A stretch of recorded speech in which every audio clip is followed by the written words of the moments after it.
Food TV. लो भाई, इंतजार हुआ खत्म और खेल हुआ शुरू। ये तो अपने माँ बाप से भी 4 कदम आगे निकल गई। गरीब लड़की का घोड़ा मौत कुआं खेल। दीनापुर गांव में राधा नाम की औरत अपनी भांजी बसंती के साथ रहती थी। बसंती जवान और खूबसूरत लड़की थी और बोलचाल में काफी तेज थी। जब वो बोलती थी तो सामने वाले को बोलने का मौका ही नहीं मिलता था। दीनापुर गांव से रेलवे स्टेशन काफी दूर पड़ता था और इसीलिए लोगों को रेलवे स्टेशन से गांव आने के लिए तांगों की सवारी करनी पड़ती थी। दीनापुर के स्टेशन पर कई तांगे खड़े होते थे। उन्हीं में से एक तांगा बसंती का था। आओ आओ, जिसको दीनापुर गाँव जाना हो बसंती का तांगा में आकर बैठ जाओ। ए तांगे वाली, दीनापुर का क्या किराया लोगी? बसंती सच बोलती है तो बोलती है। सुन, बैठ के जाएगा तो सीधा 20 रुपया और लटक कर जाएगा तो उसका आधा। ये सुनकर वो आदमी हैरानी से पूछता है, ये लटक कर जाने का क्या मतलब बसंती? बसंती सच बोलती है तो बोलती है। लटक कर जाने का बोले तो पीछे पायदान पर खड़ा होकर जाना पड़ेगा। हाँ नहीं नहीं, मुझे तो बैठकर ही जाना है। तो जल्दी से तशरीफ रखो, बसंती का तांगा उड़ान भरने वाला है। ये कहकर बसंती तांगा हाँकने लगती है। चल छन्नो, सबको दीनापुर गांव पहुंचा दे। बसंती सुबह तांगा लेकर निकलती थी और शाम को ही घर लौटती थी। दिन भर में जितनी कमाई होती थी उसमें से अपनी घोड़ी के खाने का खर्च निकाल कर सब पैसे अपनी जमुना मौसी को दे देती थी। बसंती सच बोलती है तो बोलती है, मौसी ये लो पूरा 120 रुपया 12 आना हमरी छन्नो का हिस्सा निकाल के। खुद से ज्यादा तो तू इस छन्नो का ख्याल रखती है, इसका हिस्सा निकालना कभी नहीं भूलती।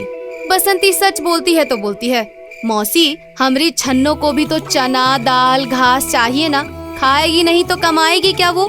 बस बस, अब अपनी बकबक बंद कर और तू भी खाना खाए ले। एक दिन बसंती सुबह सुबह अपनी घोड़ी छन्नो से कहती है, बसंती सच बोलती है तो बोलती है, नहाना धोना तो तू भूल ही गई है, चल तुझे नहला धुलाकर दुल्हनिया से सजा कर लाती हूँ।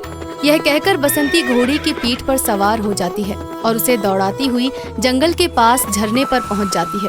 झरने पर पहुंचकर वो पहले छन्नो को नहलाती है और फिर खुद झरने के नीचे पानी से खेलने लगती है।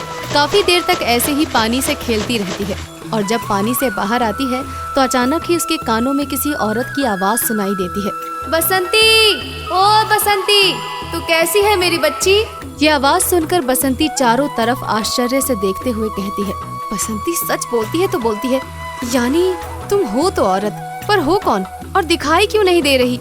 मैं तुम्हारी माँ गंगा हूँ बेटी। माँ? हमरी माँ? हाँ, मैं तुम्हारी माँ की आत्मा हूँ और तुम्हारे बापू भी मेरे साथ ही हैं। यह सुनकर बसंती को अपने माता पिता की याद आ जाती है और वो लगभग रोते हुए कहती है, बसंती सच बोलती है तो बोलती है, हमरी माँ और बापू जी को तो हमें शक्ल तक याद नहीं। क्या हम तुमको देख सकते हैं माँ? हाँ, देख सकती हो बेटी। ये कहकर बसंती की माँ और उसके बापू की आत्माएं उसके सामने प्रकट हो जाती हैं और उन्हें देखकर बसंती के रोम रोम में खुशी की लहर दौड़ जाती है। माँ बाबूजी, आज बरसों बाद हमारी याद कैसे आई? तुझे हमारा एक अधूरा सपना पूरा करना है बेटी। बसंती सच बोलती है तो बोलती है, बापू बताओ तो कौन सा सपना? कसम छन्नो की ये बसंती जरूर पूरा करेगी। बसंती के ये पूछने पर उसके पिता उसे एक बहुत पुरानी घटना के बारे में बताते हैं। जब तू बहुत छोटी थी तब मैं और तेरी माँ मौत के कुएं में घोड़े पर करतब दिखाया करते थे। एक बार जब हम करतब दिखाने के लिए कुएं में उतरने ही वाले थे कि आज जरा संभल कर कुएं में उतरना भीमा भाई, क्योंकि आपका घोड़ा बादल कुछ अच्छे मूड में लग नहीं रहा लट घुमाई के। तू हमरा दुश्मन है, पर वो बादल हमरा दोस्त है, हमरा बेटा है। और वो हमारे लिए अपनी जान तो दे सकता है मगर हमारी जान कभी नहीं ले सकता, समझा? ये तो वक्त ही बताएगा भीमा भाई लट घुमाई के। लो भाइयों, मौत के कुएं के किंग भीमा भाई और क्वीन गंगा अब अपना खेल शुरू करने जा रहे हैं, इसलिए हो जाए जोरदार तालियां।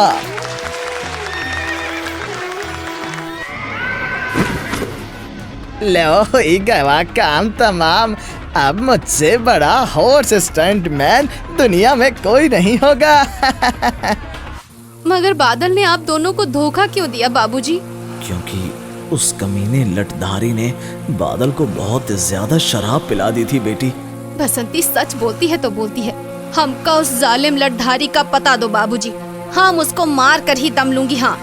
ये सुनकर भीमा की आत्मा कहती है, तुम्हें उसे मारना नहीं है, बल्कि उससे बड़ी घोड़ा करतब दिखाने वाली स्टंट गर्ल बनकर उसके घमंड को धूल चटानी है बेटी। बसंती सच बोलती है तो बोलती है, पर ये हम कैसे कर सकते हैं बाबूजी? तुम धीरपुर बस्ती में जाकर रतिया लोहार से मिलो, वो तुम्हें सब समझा देगा। ये कहकर बसंती के माता पिता की आत्माएं अदृश्य हो जाती हैं। बसंती घर आकर ये सब अपनी जमुना मौसी को बताती है तो वो घबराते हुए कहती है, वो तो मर गए और तुझे मरकर भी मारने पर तुले हैं बेटी, तू भूल जा उनकी बात को। बसंती सच बोलती है तो बोलती है, हम क्यों भूल जाए मौसी, अब तो हम अपना माँ और बाबूजी का अधूरा सपना जरूर पूरा करेंगे। मान जा नादान, हम उनकी तरह तुम का ना ही खोना चाहते। मौसी के लाख समझाने पर भी बसंती उसकी बात नहीं मानती। वो धीरपुर बस्ती में जाकर रतिया लोहार से मिलती है और उन्हें सारी बात बताती है। तो तू भीम भाई और गंगा भाई की छोकरी है? बसंती सच बोलती है तो बोलती है, हाँ, हम उनकी बेटी बसंती है चाचा। और उन्होंने ही तुझे मेरे पास भेजा है। तू मौत का कुआं में हॉर्स राइडिंग और स्टंट करके उस लठधारी को धूल चटाना चाहती है। बसंती सच बोलती है तो बोलती है, हाँ चाचा, हमरा माँ और बाबूजी का आत्मा की शांति के लिए यही जरूरी है।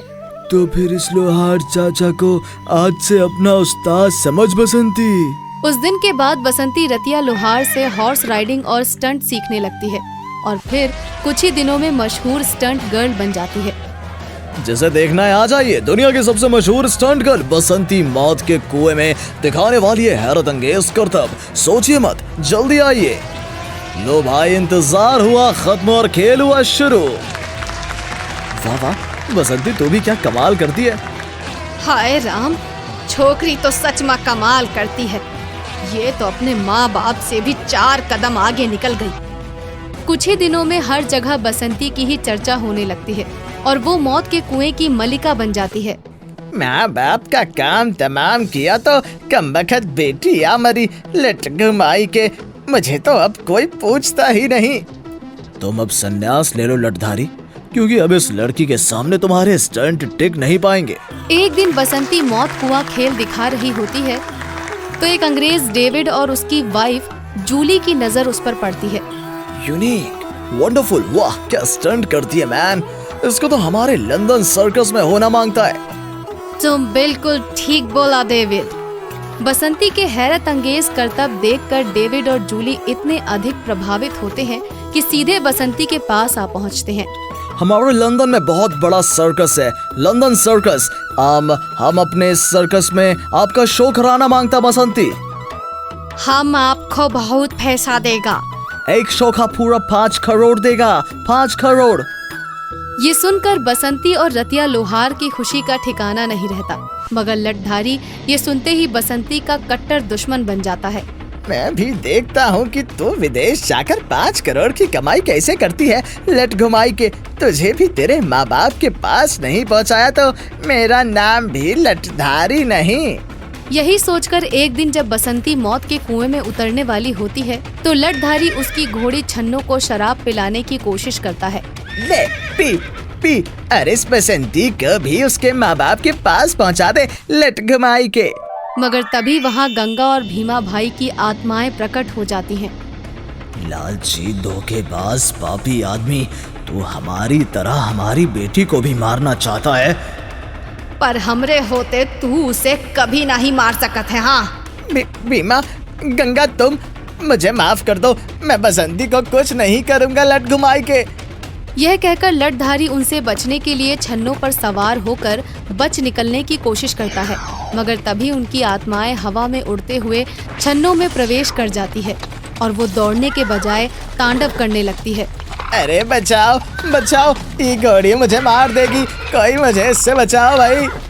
मगर पापी लठधारी को कोई बचाने नहीं आता। छन्नो उसे जमीन पर पटक देती है और वो दम तोड़ देता है। उसके मरने के बाद बसंती लंदन जाकर सर्कस में अपना खेल दिखाती है और इस तरह देश में ही नहीं बल्कि विदेशों में भी मशहूर हो जाती है। अब गंगा और भीमा भाई की आत्माएं भी शांत हो जाती हैं। Food TV.